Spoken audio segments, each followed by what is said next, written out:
Welcome, guys, to How the Frack We Got Here, a show that takes the news and events of the week and try to make sense out of it all. I'm your host, the most Will Buchanan, and on this show, we simply are all about the facts. There are plenty of news stations out there that simply want to do anything short but inform you. Here at How the Frack We Got Here, that's all we believe in. We go up to the left, we go up to the right, we go up to the middle of independence, we go after all sides because there's more than one side of a story to everything. And you need to know it all in order to actually formulate your own opinion. And that's what we try to do here at How the Frack We Got Here. Thanks for listening, and hold on. It's going to be fun. All right, guys. Today's date, January the 10th, 2024, and this is How the Frack We Got Here. I'm your host, the most Will Buchanan on the Frack We Got Here. We do take the events of the week and try to make sense of it all. Before we get started, guys, yes, I am still recovering, so I apologize about my voice. But we're still going to work it. As long as I don't sound like Froggy from Little Rascals, we're good. But we are going to, again, give you the best we got for the week, as we do get these from sources that have award-winning journalism. We do not take away from extreme left or extreme right news sites like Fox News, Newsmax, whatever tinfoil hat that some people may have. But, we try to do our best. We do try to maintain a sense of professionalism, which means that we don't try to cuss, but, hey, words do fly. At the same time, guys, maybe things that might be done that might be too intense for younger viewers. So viewer discretion is advised. Aside from that, welcome. And hey, lady, how's it going? Appreciate that. So how we start off this wonderful week? Well, if you're probably wondering, or if you're interested, the Iowa Republican caucus, or I should say the primary debate, is about to go on right now. If it's not already live, right now, mostly between Nikki Haley and Governor Rick DeSantis. I will save you some time. They are basically going for second place. You want to know how I know this? Because this is just a preview of what you could expect if you're watching it. Short in the race for second place. Florida Governor Ron DeSantis. What you're able to do in Iowa is going to reverberate all across this country. And former South Carolina Governor Nikki Haley. They don't see the momentum we have on the ground. We've got it in Iowa. We've got it in New Hampshire. Not only locked in a bitter fight for the Republican nomination, but for the right to confront Donald Trump head on. Their collision course, escalating for months, has left Trump in a frontrunner's lane of his own, much to the frustration of Republicans like Chris Garcia, who saw DeSantis today in Iowa. I think he needs to go after Trump, and I don't see him doing it. Garcia asked DeSantis why he had gone soft on Trump, a question the governor took issue with. I've articulated all the differences time and time again on the campaign trail. When we caught up with Garcia, he told us he wanted to see DeSantis fight harder. He's going after Nikki Haley quite a bit in ads. What do you think about that? Yeah, that's fine, but Nikki Haley isn't the leader. Donald Trump is.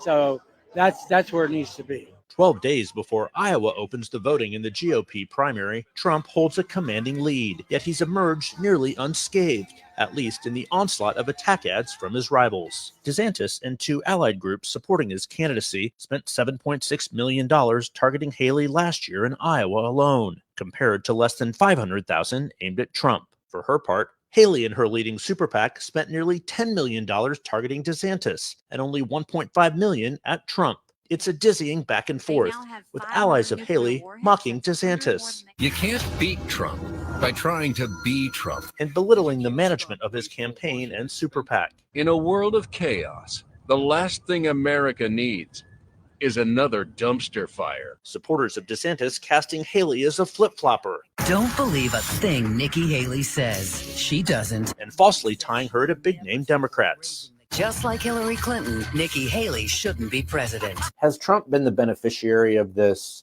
back and forth between Haley and DeSantis? Well, I think he's been the beneficiary at some point because obviously the former president has gone after Governor DeSantis a lot, has spent millions of dollars against him.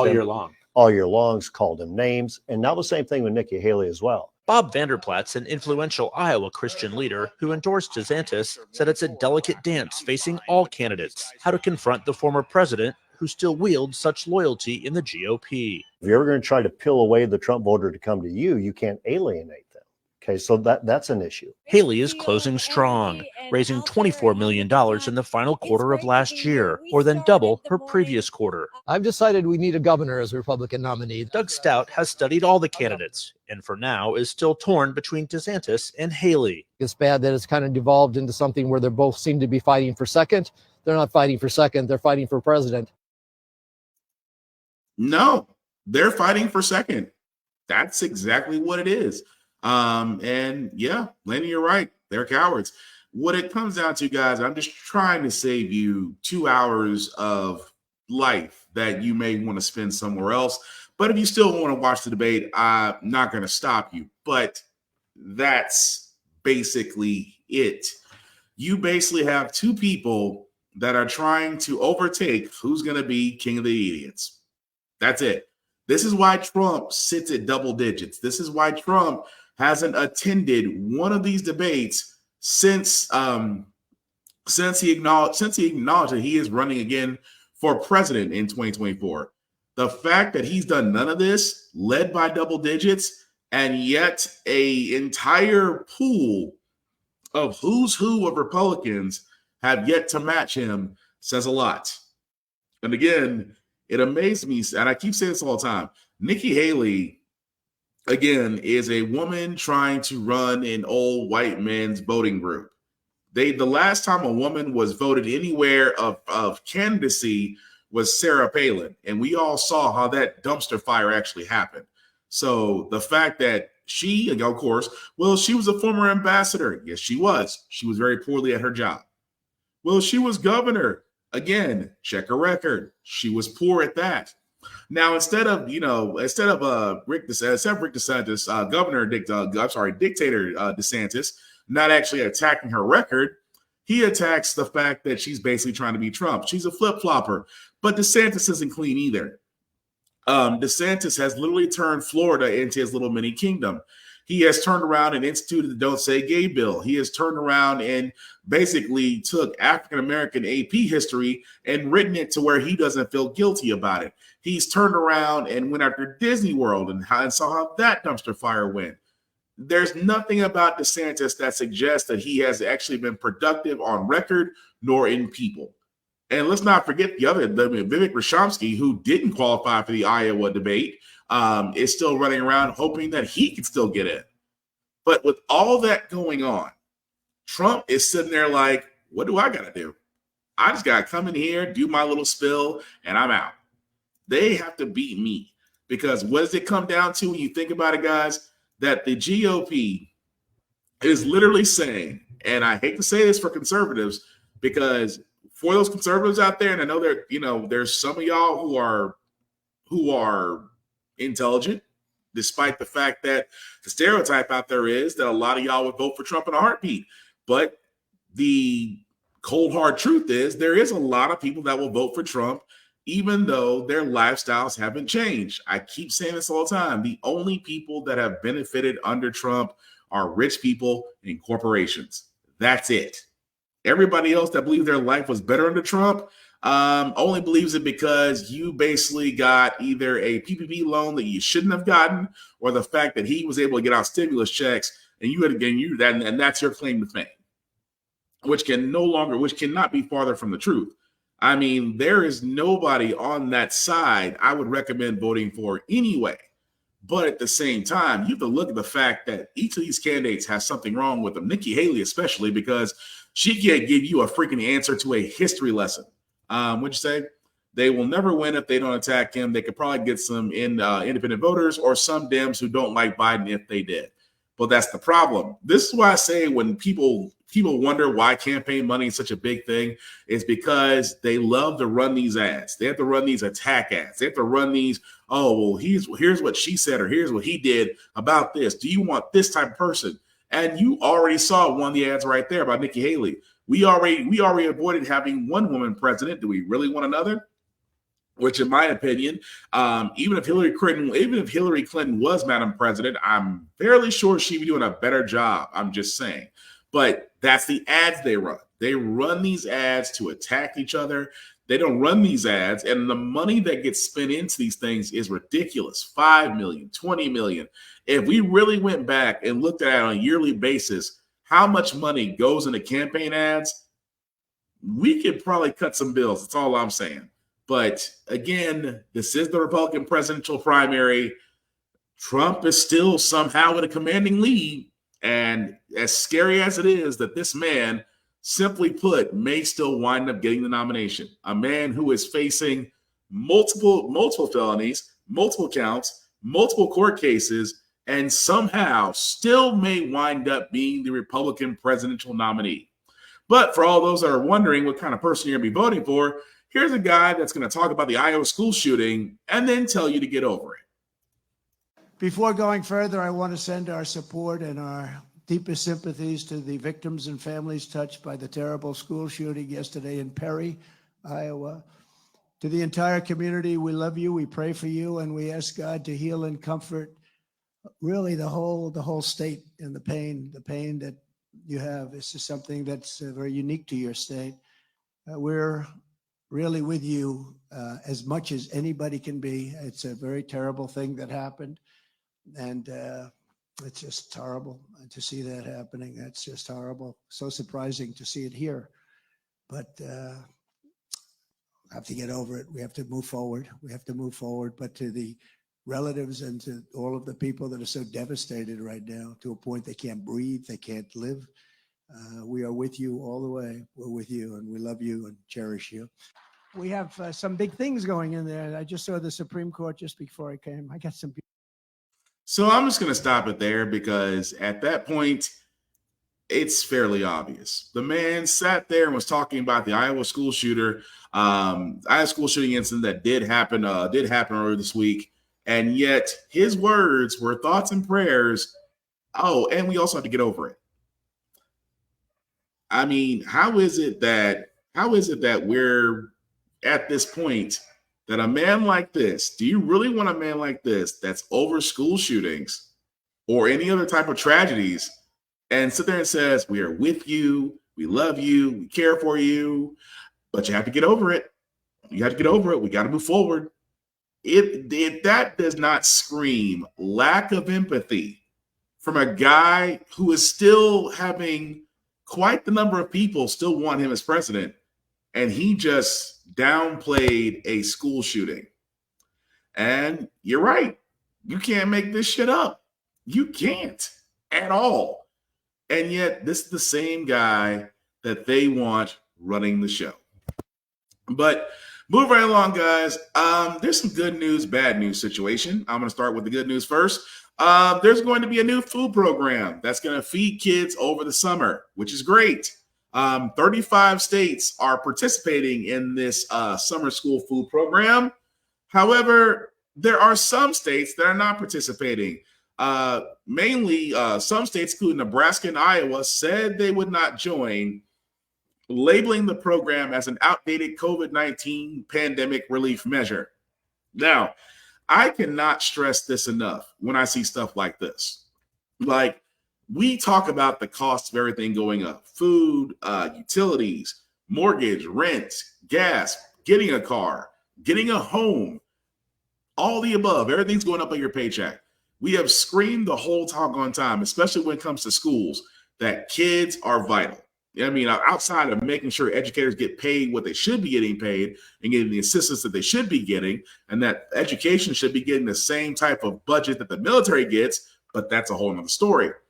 However, the fact of the matter is kids all need food, obviously, because they kind of work a little bit better when you have a full stomach. And we have said this all the time. There are some kids who do go hungry in schools, and that's where the free lunch and the free food program came from. It did actually bridge that gap. And over the summer, that same program kept a lot of kids fed.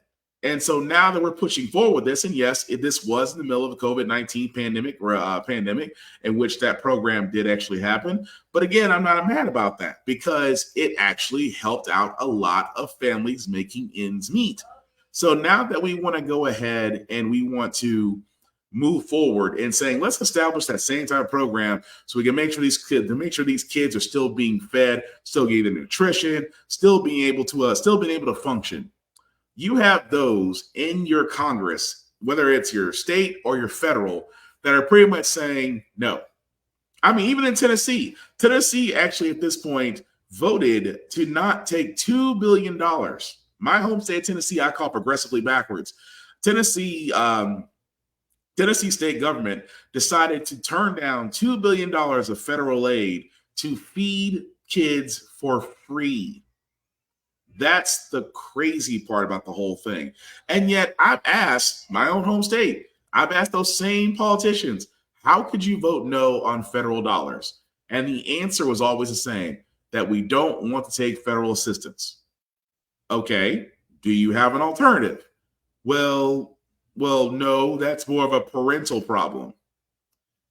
It amazes me so how these are the same people. And yes, I live in a heavily red state. I understand that.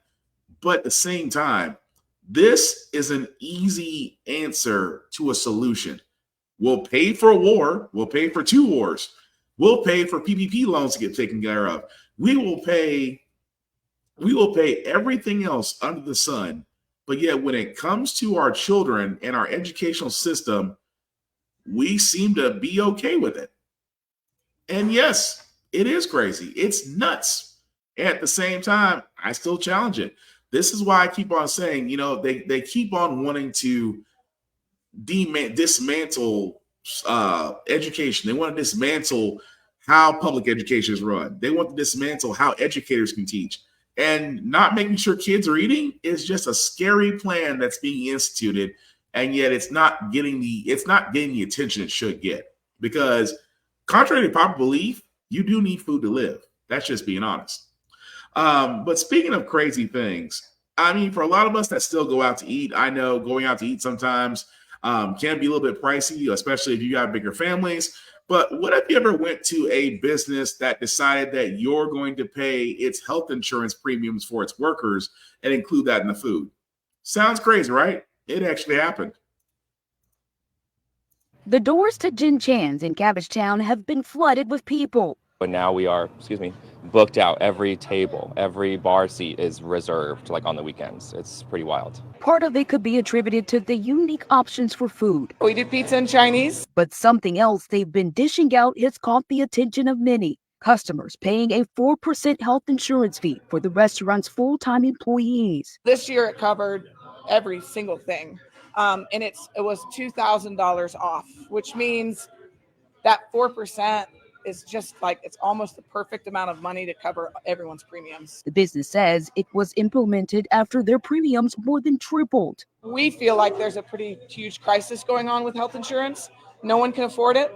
And nothing has worked. Emily Chan and her wife have been doing this for more than a year. They have a message posted as soon as you walk into the door.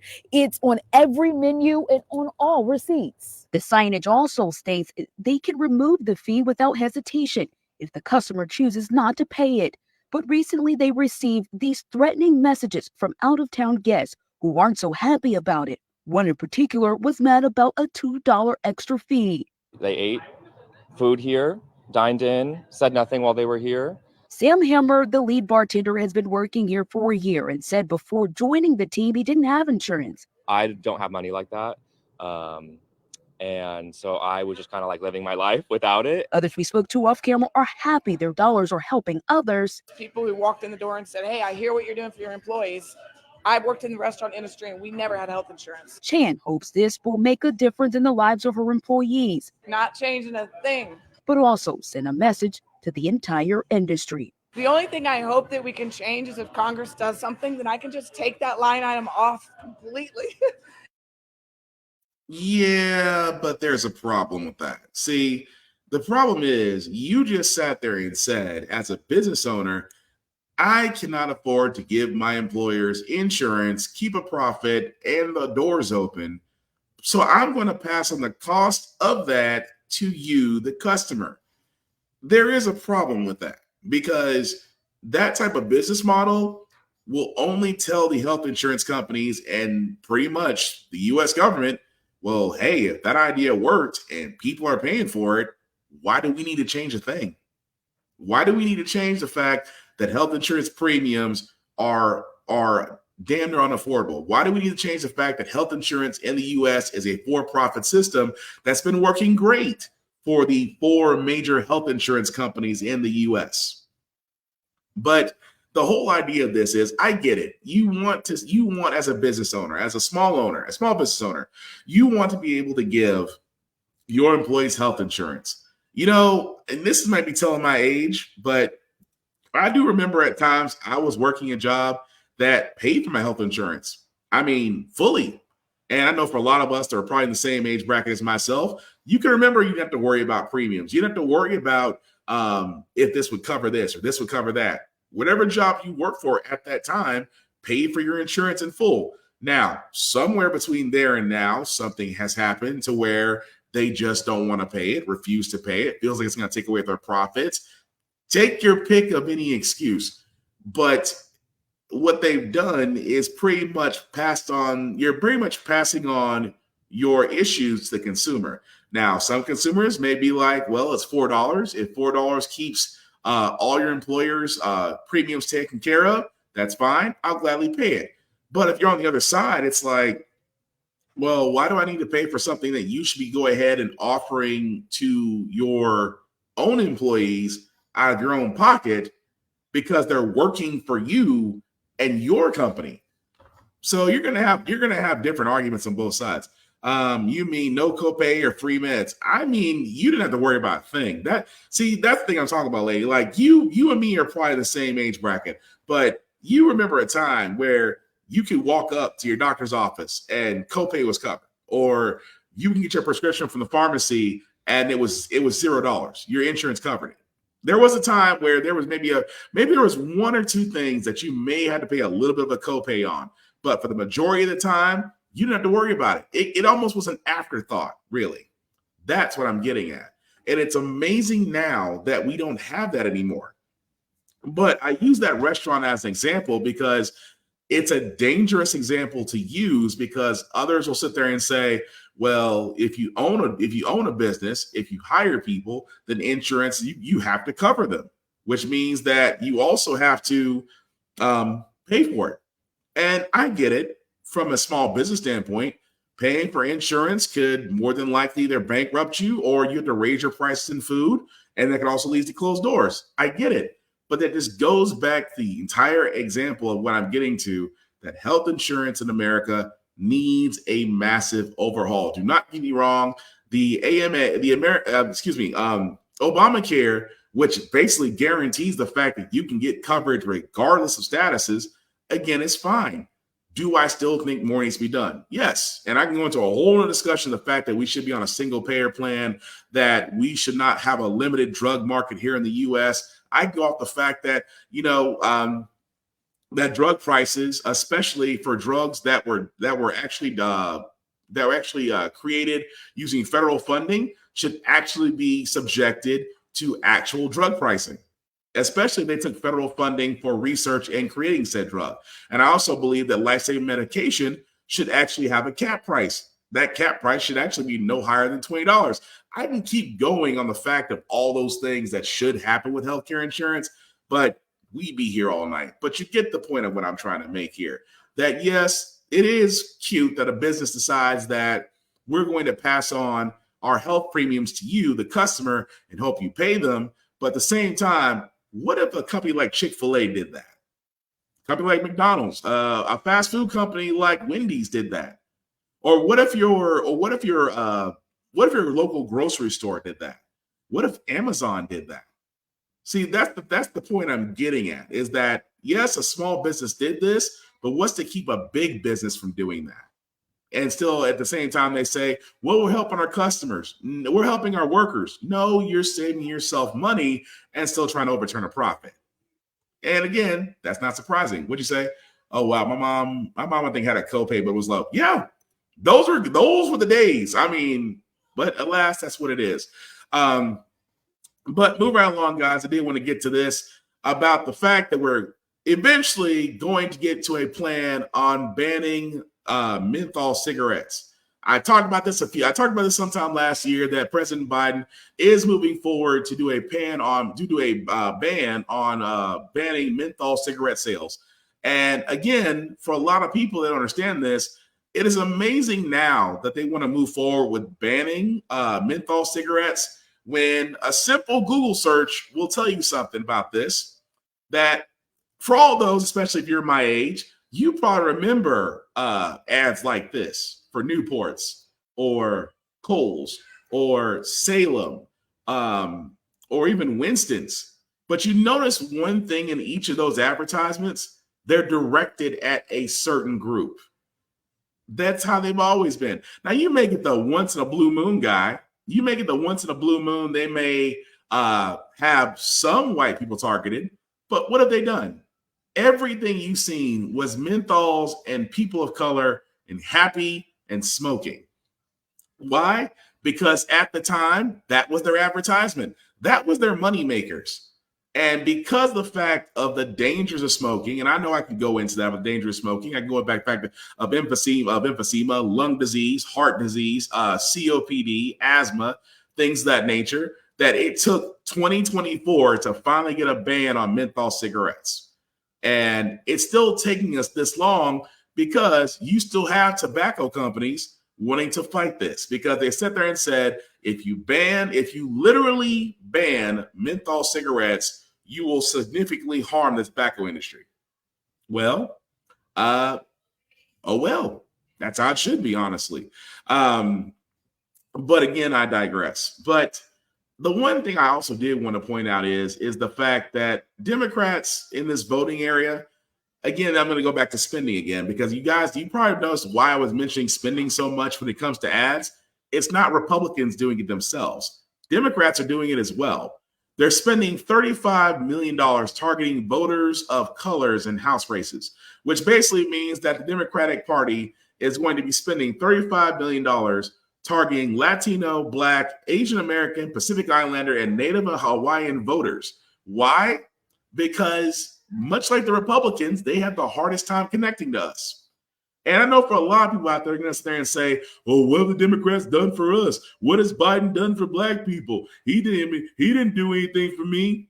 Well, that's going to be the hardest thing that Biden's going to have a problem with, and Biden's going to have a difficult time because, again, Biden did try to move forward with a somewhat of a Black agenda. He did try to move forward with the Voting Rights Act. He did try to move forward with the George Floyd Police Reform Act.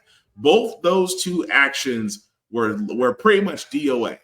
Why? The police union, along with Tim Scott, Uncle Tom of the Republican group, killed the George Floyd Police Reform Bill. Why? It would have banned chokeholds. It would have banned no-knock warrants. It would have banned qualified immunity for law enforcement, which means that they didn't have to give a statement until 48 hours later. That means that they can still confer with other law enforcement agents before giving their statement. All of that would have went out the window if the police reform bill went in. Also, the police reform bill would have included extended training, de-escalation, noticing of special needs or different types of backgrounds, things of that nature. It would have also included a mental and psych eval for anyone that's going to go into law enforcement. You can see why the Fraternal Order of Police and police unions didn't want that bill to go into effect, because that means a lot of their people would have either quit or would have washed out.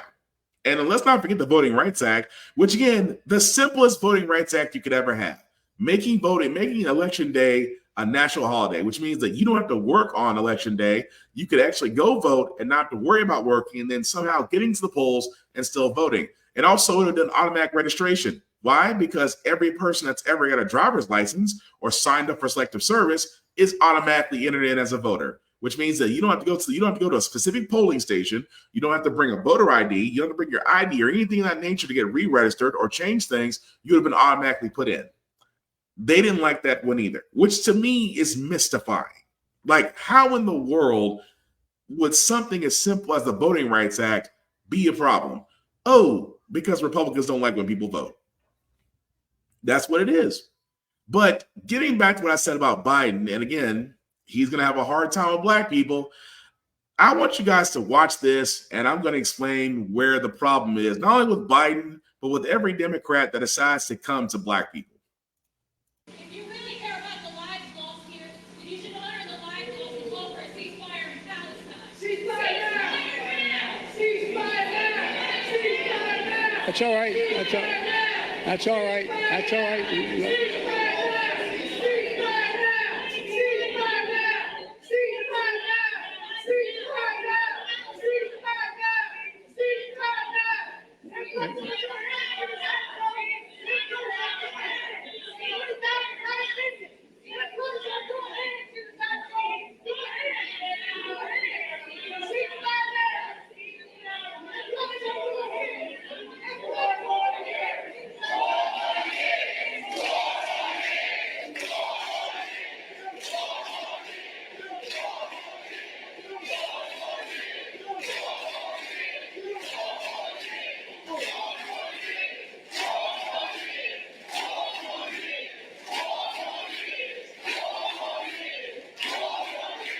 Thank you.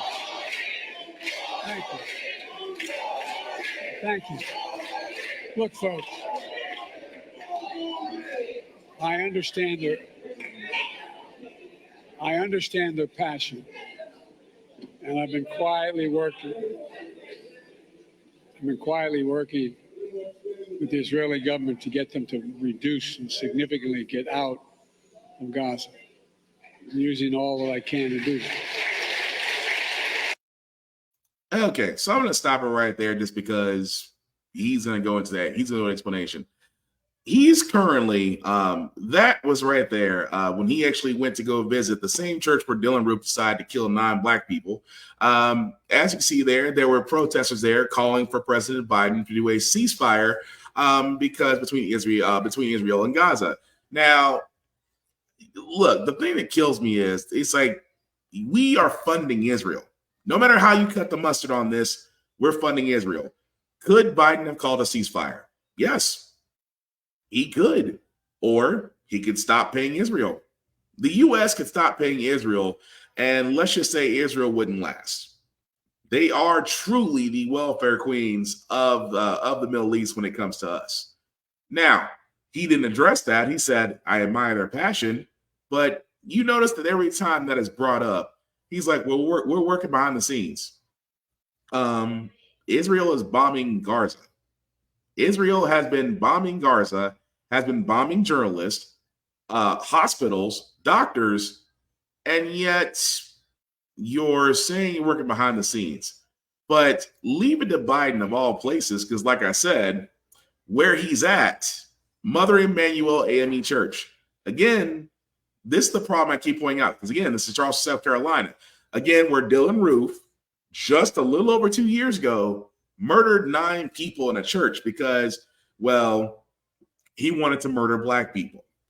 And here's the thing I have about this. Yes, welfare queens. That's the true welfare queen. There's no doubt in my mind about that.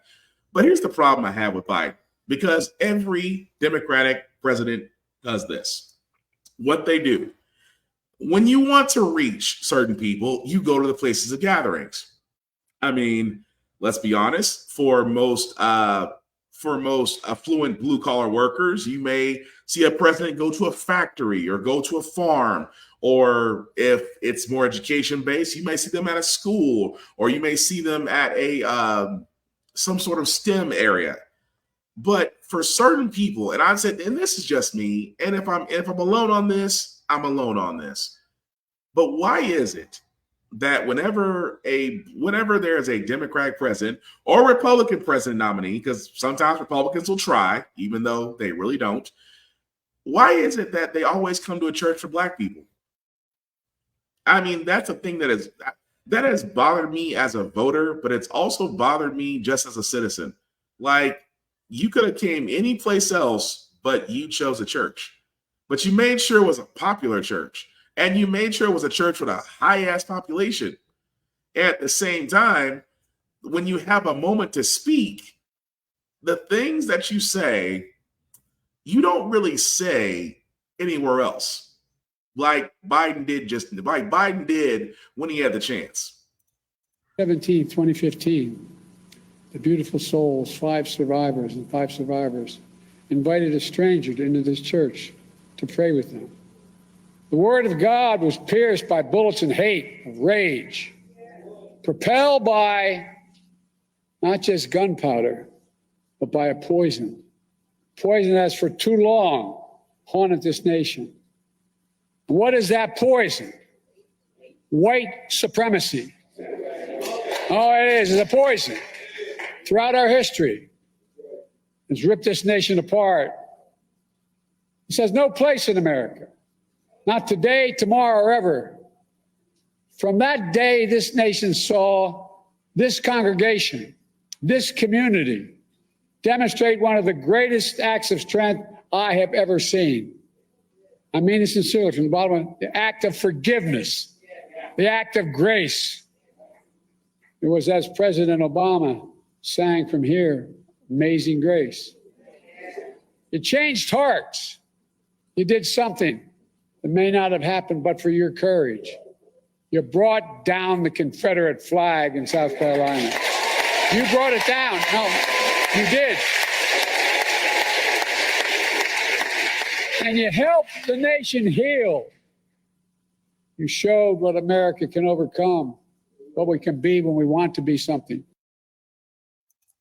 Now, from all of that, did anybody get anything?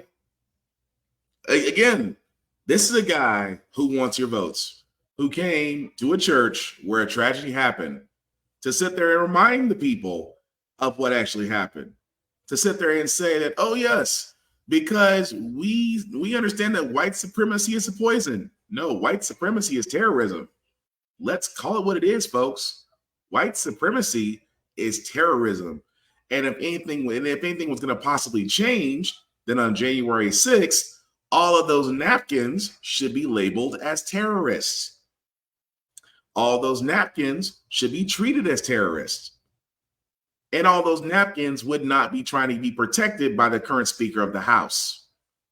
This is why I'm sitting there saying, guys, when it comes to certain things that they talk about, it's merely lip service. And he said nothing about black people in that, saying, oh, we admire your courage. We admire your strength. We admire that you said amazing grace and kept to your faith.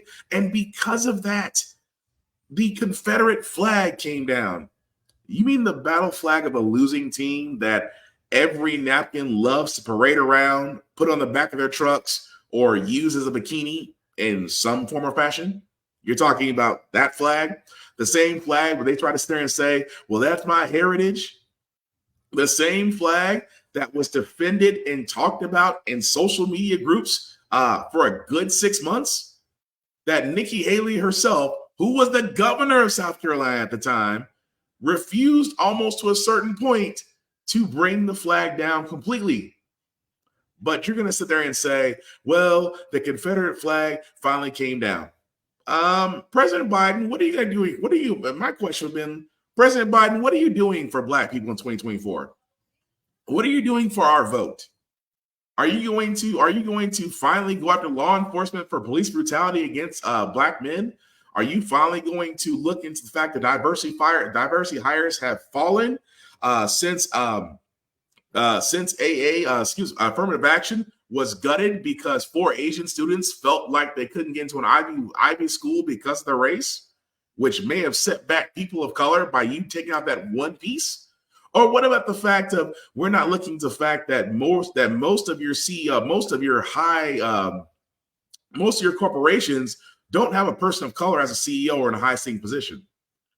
Are you going to change the fact that funding and lending and government grant programs haven't been going to people of color since the 1980s? How do you plan to change that? See, this is the things, if I ever had the chance to ask the president, I would ask. Because for the simple fact of the matter, this is the problem with Democrats. You come in, you do a show, and you leave. You come in, you do a show, and you leave. You actually, I take it back. You come in, you do a show, then you warn us of the danger. It's like you're telling us the big bad wolf is around the corner and he's already on house 2. And that's a thing that I just don't get. And you're right. Separation of church and state, I fully agree. And I'll be honest with you, I understand. And don't get me wrong, I understand for a lot of people are going to be sitting there saying, well, Will, you don't get that the church used to be the gathering place for a lot of African American communities. I understand that wholeheartedly. I do. But also, you know what also was a long-standing area where Black people used to congregate? They used to congregate at barbershops. They used to congregate at houses. They used to congregate at parks. They used to congregate wherever they could. That's how it used to be. At the same time, you still get this show. And I hate to say that. Even though he's in there saying all the things we want to hear, oh, white supremacy is a poison. No, white supremacy is terrorism. At the same time, when you're trying to campaign for people of color, you need to give them what they need, or you need to be able to take the fact of questions they're going to ask of you. Because if you want our votes, we need to know what you're going to do for us. Because you do the same thing for every other race. What you say, we are all not a monolith. We're not. We're not. But at the same time, that seems to be the ongoing show. And this is what the Democrats kind of have a problem with, because if you cannot reach your voters properly, you're going to have a repeat of what happened between Hillary and Donald.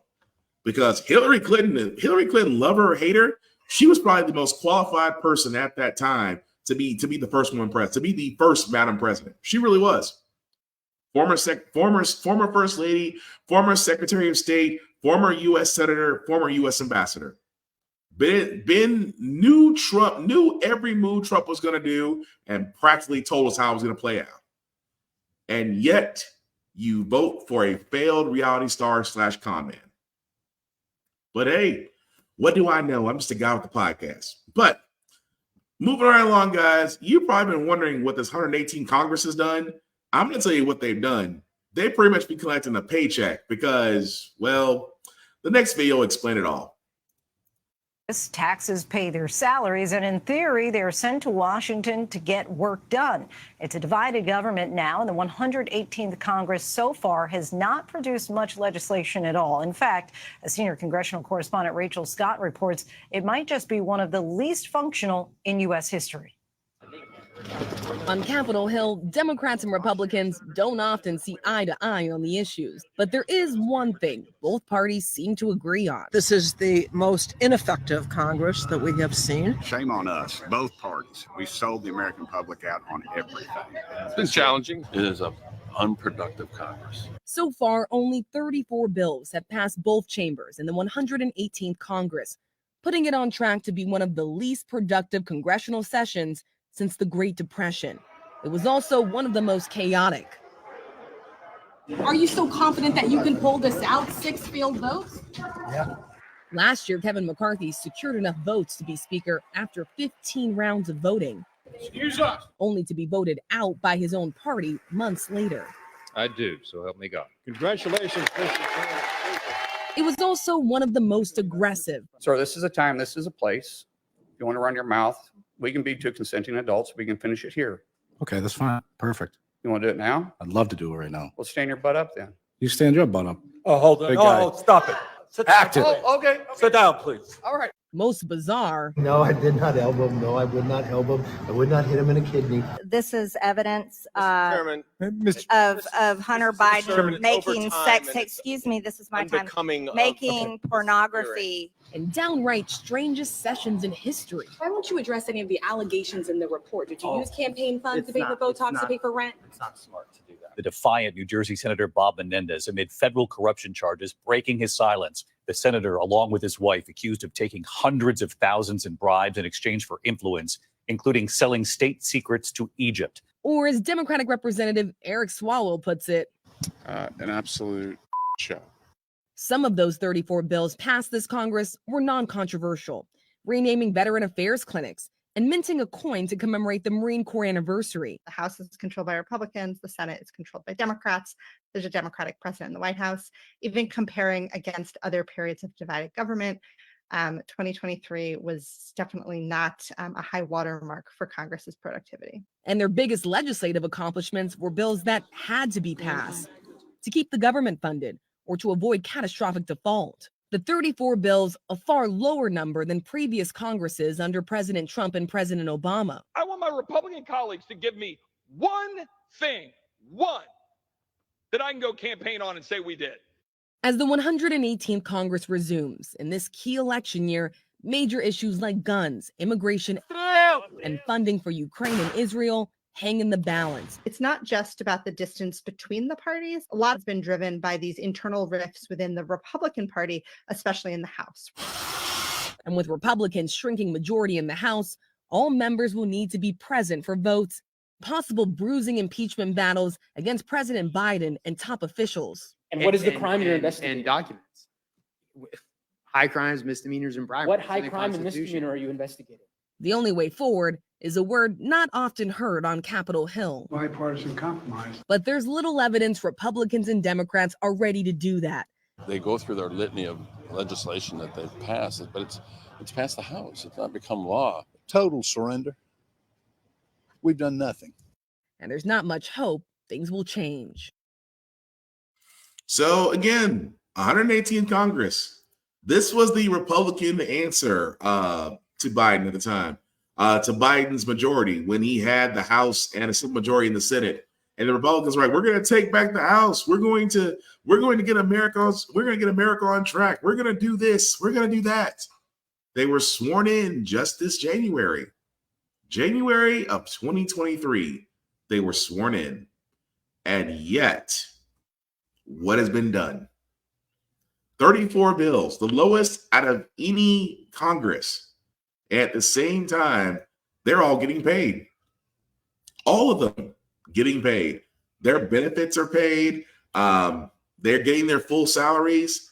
Imagine working a job where you've done nothing. A job that you've done nothing in, and yet you're going to get paid full for it at the expense of the American people. Now, I'm going to be honest with you guys. That's the one thing that I'm like, I stress so very heavily. How is it that these people get elected? And some of these people are lifetimers, which means they turn around and get reelected every year. Do nothing and get paid. I mean, don't get me wrong. I think it's like 144 a year for a rep, 150 for a state senator. I have to go back and check the numbers on that.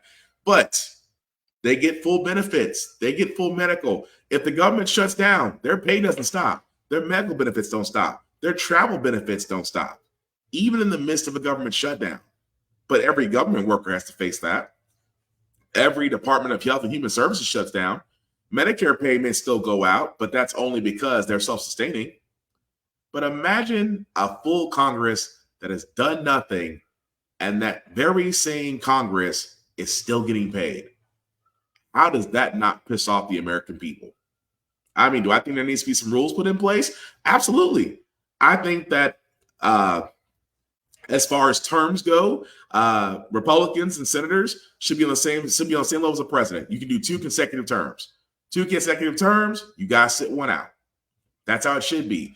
If you guarantee that they can only do 2 consecutive terms and not do this whole lifetime serving thing, you will ensure things get done. At the same time, there needs to be a vote of confidence that should be done by the people, which means that if you believe that your representative or your senator is not doing right by the people, then there should be a vote of confidence. There should be a vote of confidence put in, a vote of no confidence put in by the state where it does hold an election to see if said person is fitting the bill. And if the majority rules, whether it's for or pulling, it should happen. Why? Because we need to give the American people back some control. Because again, we just talked about a Congress that got paid for doing nothing. And yet we have nothing to show for it, because they'll gladly take out our taxes. They will gladly keep spending, at the same time be completely content with pointing the finger at each other while still getting paid for a job that they are not doing. That is beyond messed up. But I digress. Moving right along, guys. This is probably going to give me some more phobia for a guy that does not like to fly. I'm actually terrified of flying. But imagine you're on a plane. And I know for a lot of people, they'll sit there and say all the time, well, safety is flying in the air is the safest way to travel, blah, blah, blah. Yakety schmackety. You can tell me all you want to. There's just something about being up in the air in a tin can that just doesn't make me feel comfortable. That being said, imagine you're in a brand new plane and all of a sudden one of the doors blows off and you are now making an emergency landing in a depressurized cabin just to make sure that everybody lives. Sounds like an action movie, right? Unfortunately, this actually happened. New images tonight showed the focus of the NTSB's investigation. The gaping hole where a sealed and plugged door hole blew out in a violent explosion as the brand new Alaska Airlines plane was flying at 16,000 feet on its way from Portland to Ontario, California. The pilots wearing oxygen masks forced to make an emergency landing back in Portland. Alaska, 1282, we just depressurized, we're declaring emergency, we need to descend down to 10,000. There was a big boom or a mini explosion in the rear of the plane. Today, passengers described a terrifying flight. Moisture and fluid, almost like a cloud rushing from the front of the plane to the back of the plane. Blew my hat back. Folks in front of me, their hair was blown back. Evan Granger sitting several rows in front of the hole. I didn't want to look back to see what was happening. I knew something happened. And my focus in that moment was just breathe into the oxygen mask and trust that the flight crew will do everything they can to keep us safe. Thankfully, no one was sitting in seats 26A or B next to the hole. But the NTSB chief says nearby seats are twisted and bent. The empty seat's headrest and seat cushions missing, sucked out of the plane. A teenage boy sitting one row forward had his shirt ripped off. It happened behind the plane's left wing. An emergency exit door hole cut in case airlines want to carry more passengers. Otherwise, that door is plugged and sealed, leaving an ordinary window. Investigators will be looking at whether that plug was properly bolted and placed during manufacturing. Inside the plane, the wind violently pulled the cockpit door free, slamming it against the lavatory.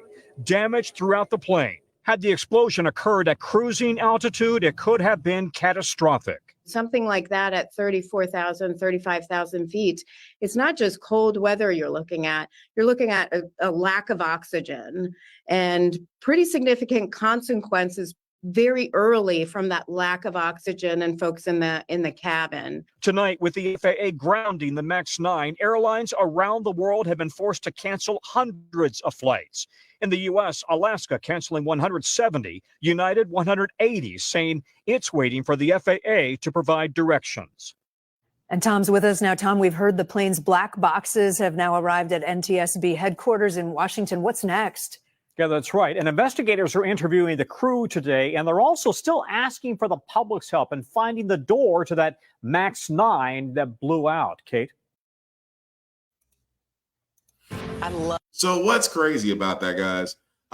Again, I apologize in advance. If you're like me and you have a fear of flying, I apologize if I've added more to that fear. But like I said, imagine the fact of the matter that if you were in those seats next to that door, let's be honest, you might as well be making arrangements, or at least your family would be, because that's scary. I mean, forget the fact that, again, when you're in an airplane, it is pressurized for a reason, but that was a brand new plane. That was the thing I'm getting at. That's the thing I'm getting at, guys. That is a brand new plane that happened to. That wasn't something that was used or has been serviced or has, seen a lot of miles. A brand new effing plane. What you guys say? It's crazy how they get to do all this shit and get paid. In ordinary jobs, you wouldn't have one. Yeah, only in politics can you get paid for doing nothing and still have a job. You're right. Oh, hey Travis. Yep, it was that crazy. What do you all say? I would have shit my pants had I been there.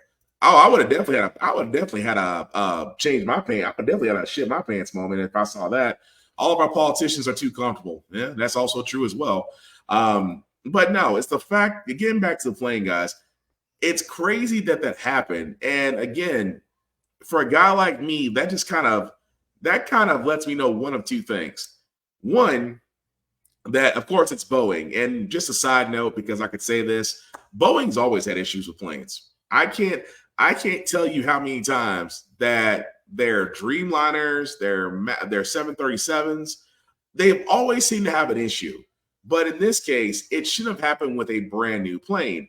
It even got to the point to where their CEO had to come forward and, of course, like most CEOs do, damage control. That picture, and I hope all of you in some way will, I hope most of you have seen it, and those of you who haven't, you look at it. All I could think about, I didn't know what happened to whoever was supposed to be in the seat next to that hole in the airplane. I got kids, I got grandkids, and so do you. This stuff matters. Everything matters. Every detail matters. We're going to approach this, number one, acknowledging our mistake. We are going to approach it with 100% and complete transparency every step of the way. We're going to work with the NTSB, who is investigating the accident itself to find out what the root cause is. I have a long experience with this group. They're as good as it gets. I trust every step they'll take, and they will get to a conclusion. Yeah, that sounds like, let me hurry but be empathetic because the lawsuits are coming. Oh, there will be lawsuits. If you're not going to sit there and tell me if you were on that plane and that door popped out and those oxygen masks came down and you weren't already crapping your pants, hoping that you would land immediately, oh, lawsuits are coming. But again, this is surprising with Boeing that also, and this was so bad about this, that was just yesterday. 5 days later, 5 days earlier than that, Boeing had a problem. They knew they had a problem in their MAX jets. They were asking for an exemption to the safety rules. Crazy, isn't it? This was literally 4 days prior to what happened on that Dreamliner. I'm sorry, what happened on that MAX 9. And they were saying Boeing was asking for federal regulators to exempt one of their new model airliners because a safety standard designed to prevent part of the engine housing from overheating and breaking off during flight. Let me just say that again. They wanted an exempt one of their models from a safety standard that was designed to prevent part of the engine housing from overheating and breaking off during flight. Boeing has sat there and told pilots to limit the use of an anti-icing system in some conditions to avoid damage that could result in loss of control of the airplane. I can't make that up. You're pretty much, this is again, Boeing sitting there telling its pilots, hey, you might want to go easy on the anti-icing system because you might lose control of the plane. I'm sorry. I know pilots are trained. Pilots have had many hours of simulation, many hours of real-time flying, know an airplane from inside and out. But if the manufacturer of the plane tells you that you might want to go a little bit easy on something, because if you don't, this could lead to complete failure. I'm not flying that plane. I'm not. And at the same time, it goes back to my original question. Everybody says air travel is the way to go. I'm still waiting on my mass transit rail system. When are we finally going to sit there? When are we going to finally sit there and say, you know what?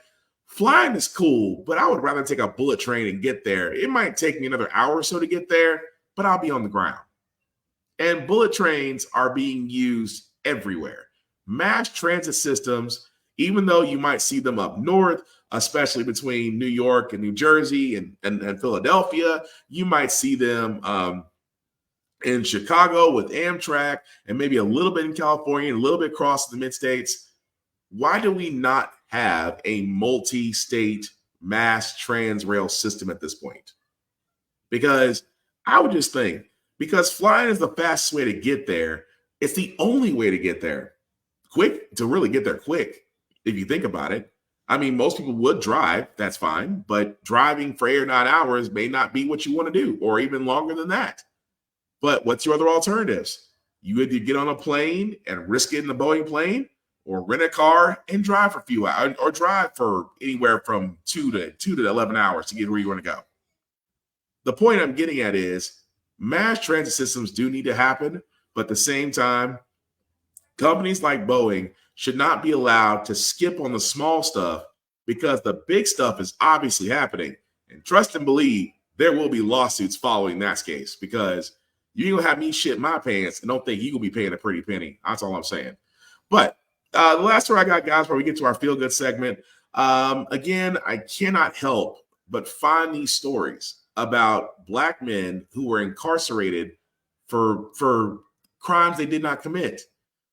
However, in this case, this one actually has the ending it should have, because I keep talking about the fact of when Black men get incarcerated, years are taken away from them, only to find out they've been innocent the entire time and that they should get compensated properly. This actual story gets it right. It has been a long time coming. Ronnie is relieved. He is relieved that finally there is a public recognition and an apology of what was done to him and his family. Ronnie Long was just 20 years old and living in Concord when, as a young Black man, he was accused of raping a prominent white woman. Police built a bogus case, lying on the stand, hiding evidence that proved his innocence, and tampering with the jury. Not only did law enforcement officers lie, but prosecutors were engaged in an active campaign to ensure that, despite the evidence of Ronnie's innocence, he remained incarcerated all these years, well past the time it was obvious that they had a wrongful conviction. In August of 2020, Long was exonerated and freed after 44 years in prison for a crime he didn't commit. The governor pardoned him and the state compensated him just $750,000. He told us then it wasn't nearly enough. North Carolina intentionally put me in the penitentiary. And you tell me $750,000? It was 44 years of my life. Long filed a civil suit last year, and now the city of Concord is paying up with a record-setting $22 million settlement and an apology. Here, the city of Concord really owned up to the past misdeeds of city employees, which is really remarkable. I don't know of any other case where a municipality has issued such an apology as part of a civil settlement. As part of the settlement, the city of Concord, quote, acknowledges and accepts responsibility for the significant errors in judgment and willful misconduct by previous city employees that led to Long's wrongful conviction and imprisonment. The State Bureau of Investigation is also paying out $3 million, making the $25 million settlement the biggest in North Carolina's history for a wrongful conviction. I think the message it sends is that both the city and the State Bureau of Investigation recognized that there was significant harm done here. And although money can't fix it, I think symbolically, when it's a large number like this one, I think that sends an equal message of apology. Does the number sort of indicate how egregious the case was?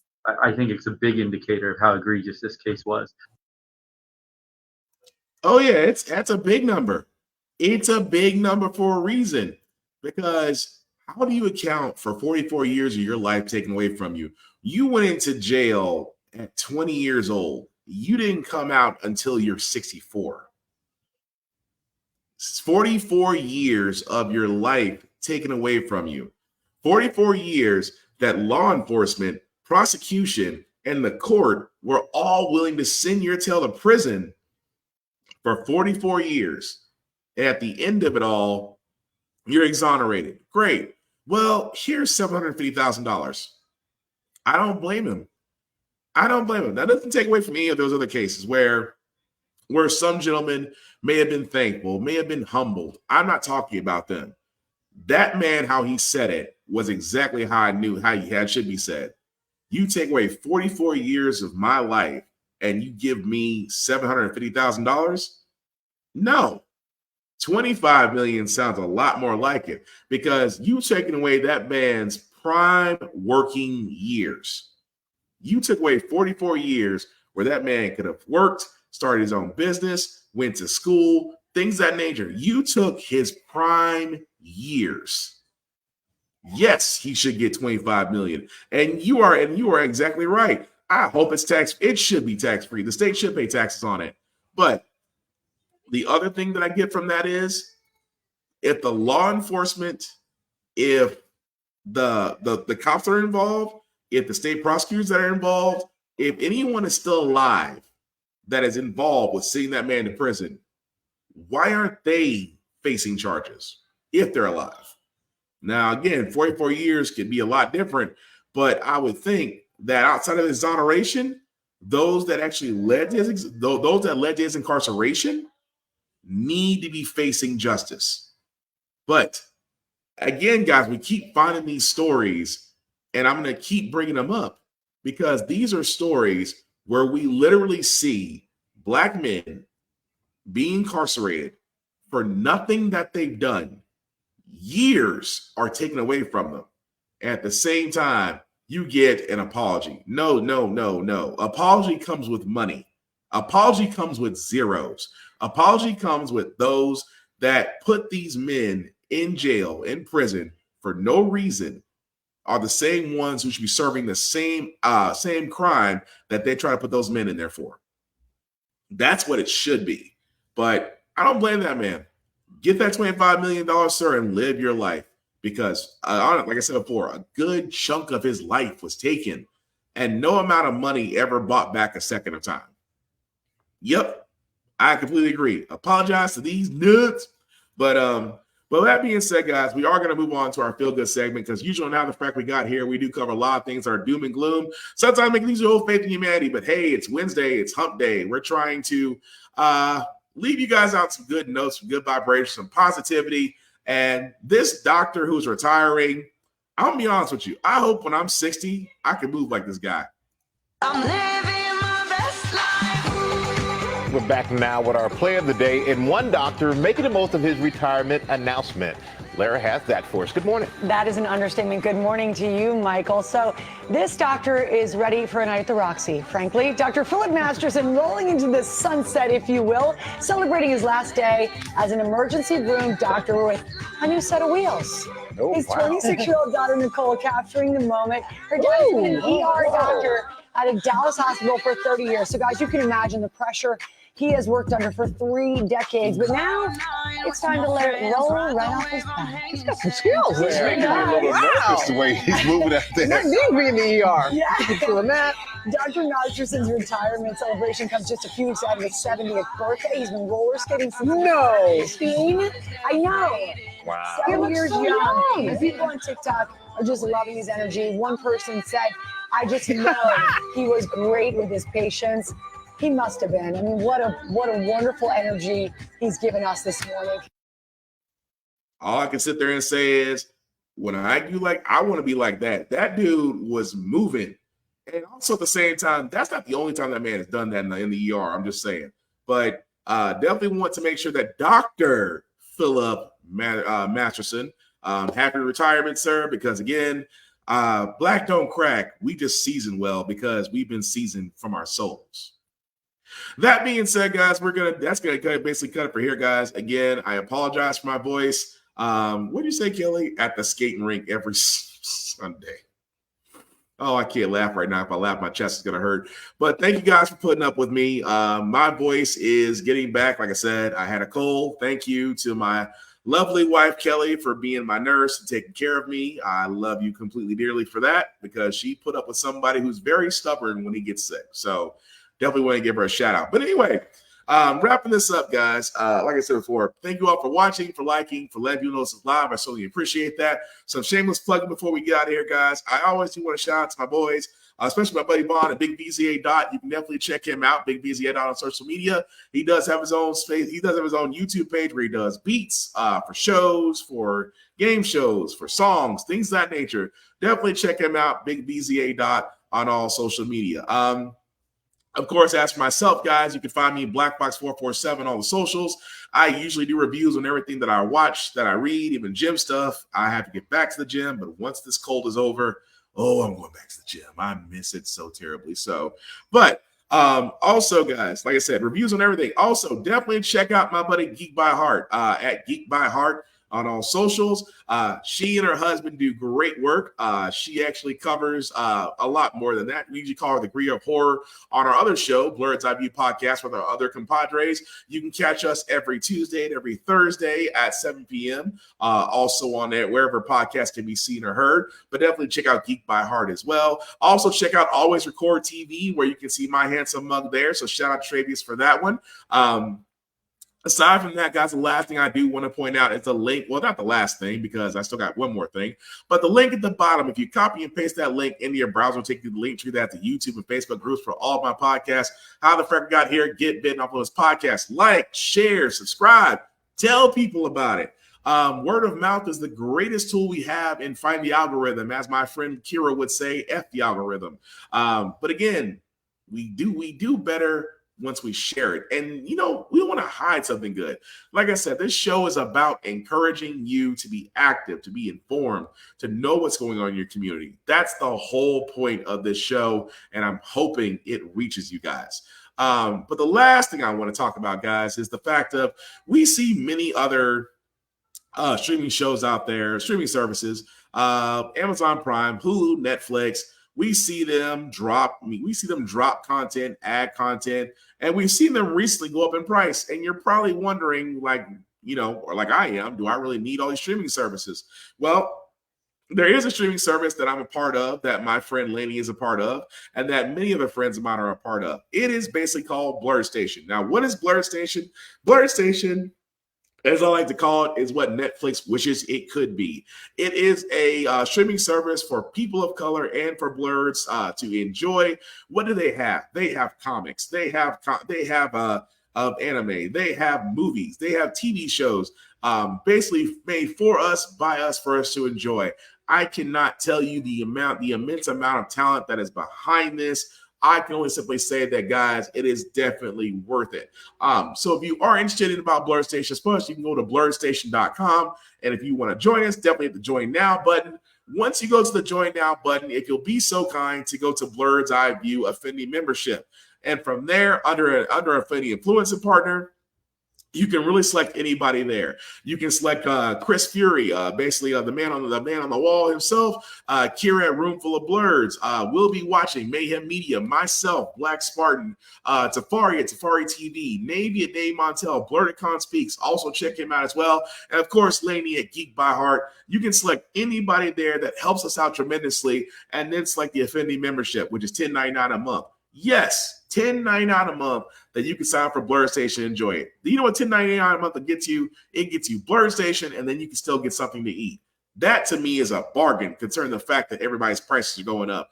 And you're also wondering about the Affinity membership. Well, the Affinity membership, guys, is that if you pay $10.99 a month for 36 months at Blurred Station, what that means is you have the opportunity to own a piece of Blurred Station. You get the ability to own a piece of a media giant.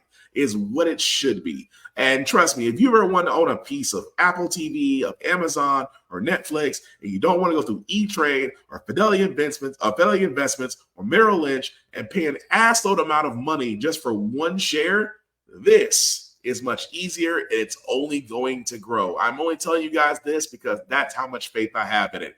And definitely like, share, and subscribe to everyone. Thank you so much, Laney, for that. But again, check out Blurred Station because, again, there's so much there. And I love the fact that it's for people of color, that it's for blurs and nerds. And again, it's going to be great. Hope you enjoy it. But the last thing I say about How the Frack We Got Here, guys, it's all about staying informed. We're not trying to reinvent the wheel. We are simply giving you all the information allowing you to make up your own mind, but we do provide a logical perspective that goes along with it. We do better as society once we're informed. We're progressive. We move forward. We try to change. We try to right the wrongs by making decisions now that we should have done back then, like electing our first black president, electing our first black woman to the Supreme Court, electing our first black woman to the Federal Board of Governors, electing our first black woman to be our national cybersecurity director. All great things. We don't learn from history. We are doomed to repeat it. That's why we keep asking ourselves, why does everything go up on our paycheck? Why are we electing different politicians, but still getting the same game in Congress? Still same old game in Congress. And most importantly, how the frack we got here. Again, guys, thank you all for watching. Thank you all for putting up with me and my voice. I certainly appreciate that. Keep the conversations going in the chat because I want to know what everybody's thinking. But above all else, be nice, be kind, be patient, be loving, be accepting, be forgiving, and most of all, be active. Take care of yourself, take care of each other, guys, and we'll all get through this. Peace.